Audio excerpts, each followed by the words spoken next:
you said that water has some memory. Yes. Is there any viability to bring that memory level to our life or something? Is there any scientific evidence or spiritual evidence or some other evidences available for that? Basically, as I am a chemist, I am telling this. Okay. Today, is it okay if I walk down into you? Today, particularly in the last 4.5 years, phenomenal amount of research has gone into water and its water potential.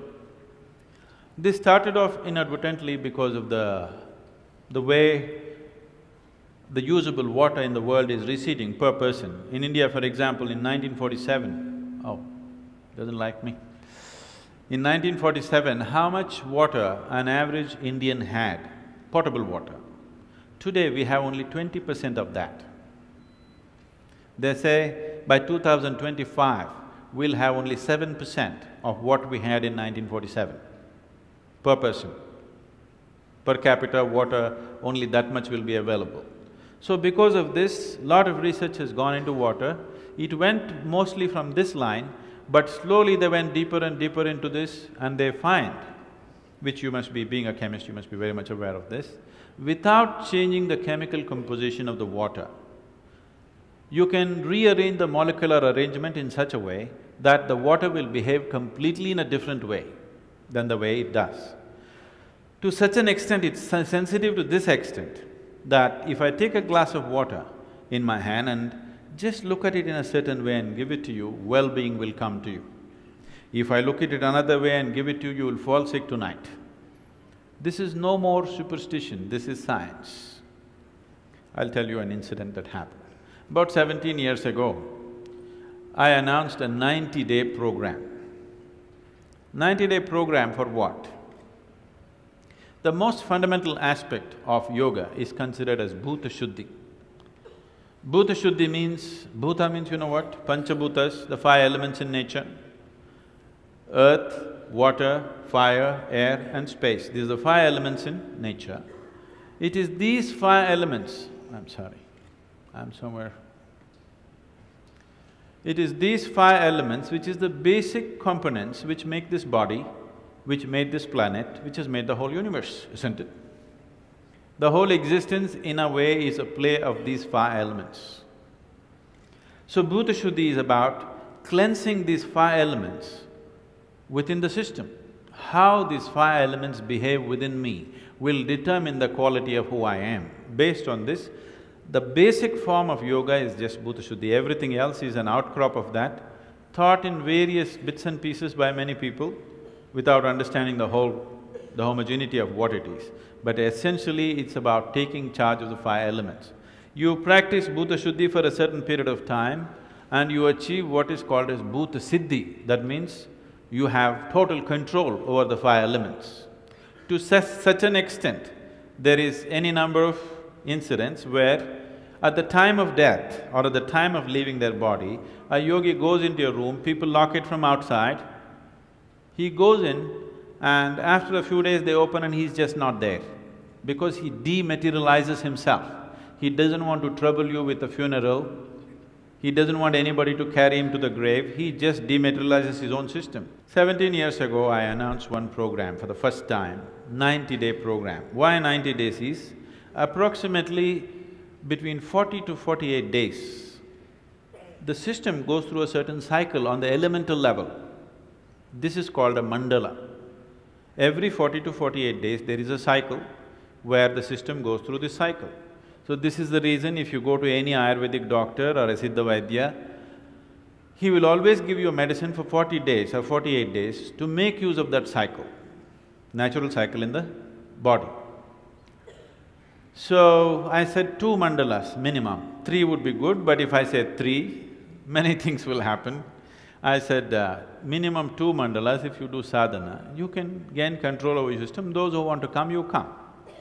And I left the town because I know lot of drama will happen.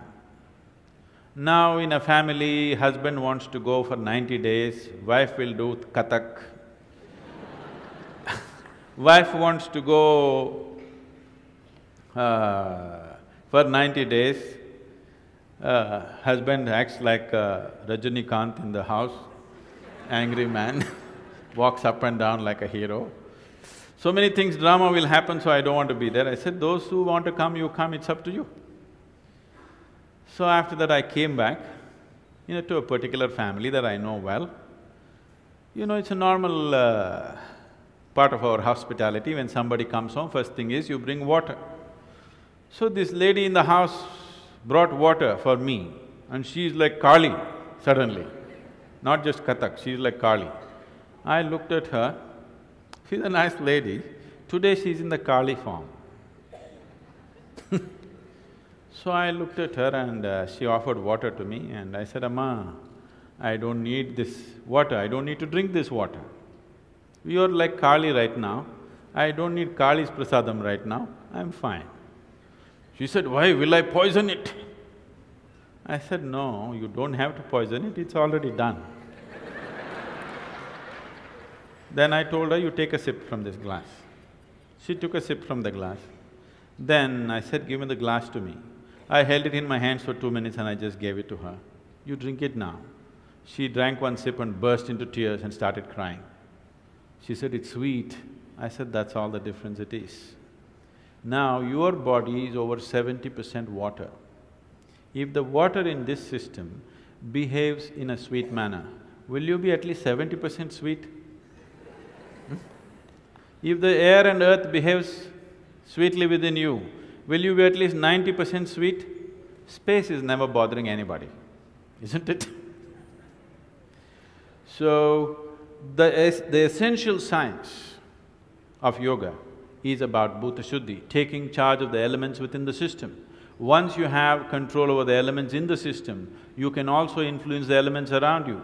Essentially, your whole work with life, your whole work in the world is just with the elements always, in a very basic form, isn't it? So if you have certain mastery over this, you will… what you want, you don't even have to think about it. Your intention, you don't have to generate a thought. Just before you intend, that is how life will work out for you. So success is not an uphill task.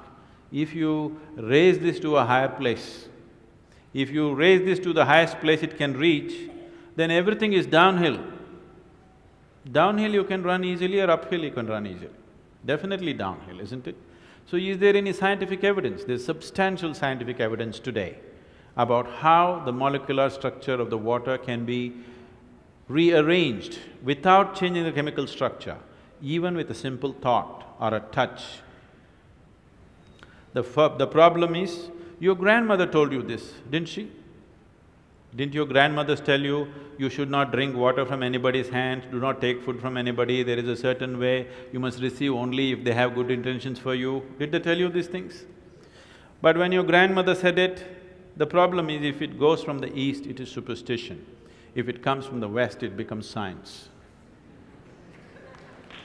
That's where it is.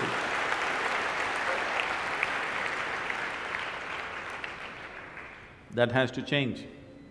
Your generation of people, that's your responsibility to change that.